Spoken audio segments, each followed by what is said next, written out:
Look at a map of the Arabian Peninsula. It is mostly empty, scorching sand. Almost nothing should grow here. Rain barely falls for months at a time. Yet one small country built gleaming cities here.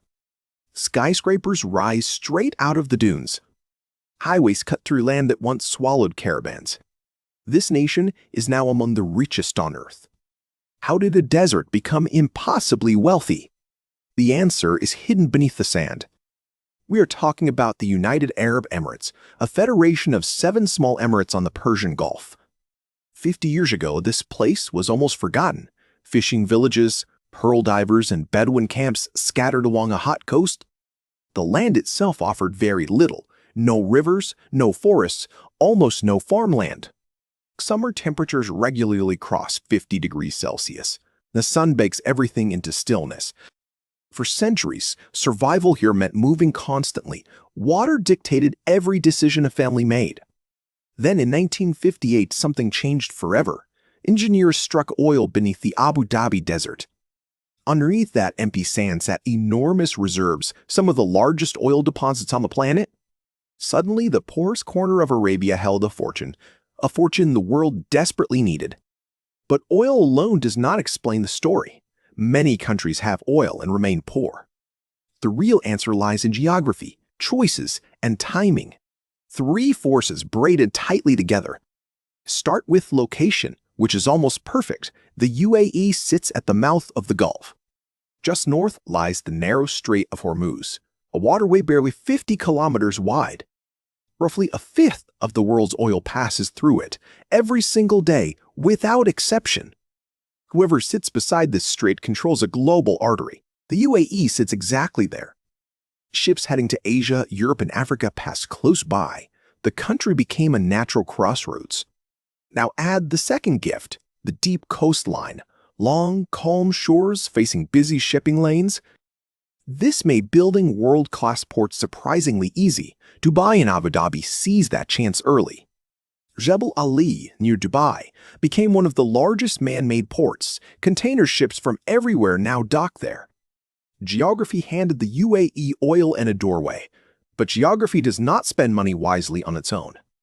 That part came down to human decisions, especially one leader with a clear vision. Sheikh Zayed unified the Emirates in 1971. He insisted oil money must build a future, not a palace. Roads, schools, hospitals, and ports came first, then airports, universities, and entire new cities. Oil revenue was poured back into the land, not hoarded, but reinvested for the long run. Most desert states spent their wealth on luxury. The UAE spent much of it on infrastructure. That choice changed everything that followed.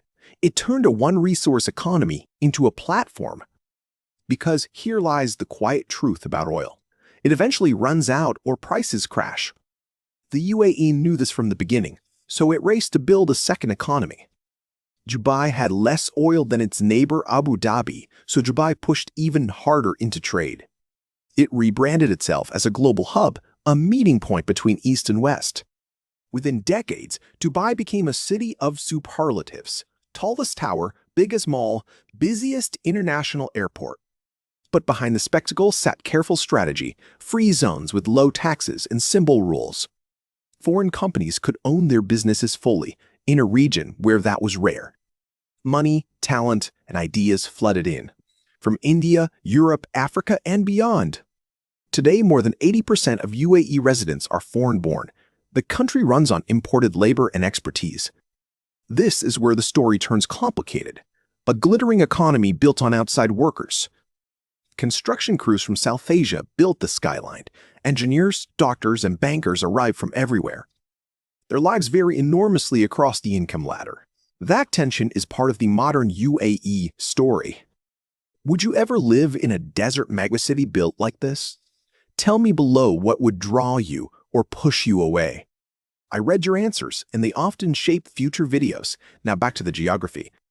Because geography keeps shaping this country even now, especially when it comes to water. The UAE receives almost no usable rainfall, yet its cities consume water like temperate ones. Most of that water comes from the sea. Massive desalination plants run day and night. Salt water enters, drinkable water leaves, powered, ironically, by the country's own gas reserves. This works, but it is expensive and energy-heavy, so the UAE is racing towards solar power. Sunlight is the one resource the desert offers endlessly. Huge solar farms now stretch across the sand. The plan is simple and quietly ambitious. Use sunlight to make water, electricity, and eventually hydrogen. Trade one desert resource for another, from oil under the ground to sun above it. Then there is the question of food. A desert nation cannot easily feed itself. The UAE imports the vast majority of its food from Brazil, India, Australia, and Europe. This makes shipping lanes a matter of survival, another reason ports and alliances matter so much. To reduce risk, the country invests heavily abroad, buying farmland and food companies overseas. It also experiments with vertical farms and hydroponics, growing greens indoors under careful light. Geography forced these solutions into existence. Necessity has always drove the invention. Now consider the role of the airline. Emirates and Etihad were not accidents. They were deliberate tools of national strategy. Connect the world through your own desert hub. Look at a globe and the logic appears. Dubai sits within 8 hours of most major cities. Europe, Asia, and Africa fan out around it. A perfect layover point between continents. So the country built airports the size of small towns and filled them with global travelers. Tourism followed naturally from all that connectivity. Beaches, deserts, malls, and engineered spectacles. Millions arrive each year and spend generously. Another stream of income far from the oil wells. Step back and a pattern becomes clear. The UAE keeps adding new layers of wealth. First oil, then ports, then trade, then aviation, finance, tourism, and now technology. Each layer reduces dependence on the one before, a quiet hedge against an uncertain future. This is rare among resource-rich nations. Many stop diversifying once the money flows. The UAE chose a different path, partly by luck, partly by design. Still, the country faces serious questions ahead. Climate change threatens this corner of the world. Summers are growing longer and more brutal. Some days already test human limits outdoors.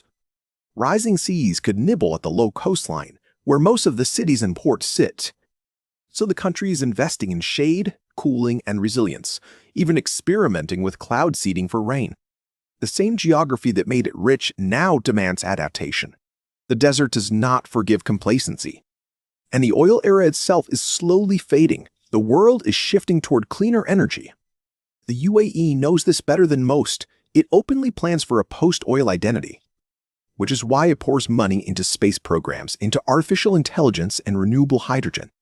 A nation that began with pearl divers now lands probes on Mars. That arc, in 50 years, is staggering. Zoom back out to the map one more time. A small country on a hot peninsula. Empty land, almost no water, brutal climate. By every traditional measure, it should be poor. Instead, it sits among the wealthiest places on Earth, not because the desert was generous, but because oil came first and choices followed. Choices to build, to open, to diversify. Geography gave the UAE a chance. Strategy turned that chance into a country. The deeper lesson is quietly powerful. Resources alone never make a nation rich. What matters is what you do with them and how long you keep thinking ahead. The UAE is not a perfect story. It carries deep inequalities and hard trade-offs. But as a geographic case study, it is remarkable. A desert that became a global crossroads. Next time you see its skyline in a photo, remember the layers beneath it: oil, sea lanes, sunlight, and decades of decisions. That is the real foundation of this desert nation. Not the sand, but everything chosen on top of it. If this story made the map feel a little more alive, leave a comment with what surprised you most. And subscribe with the bell on for more on how the world really works. Because once you see the why behind the where, you can never look at a map the same way again.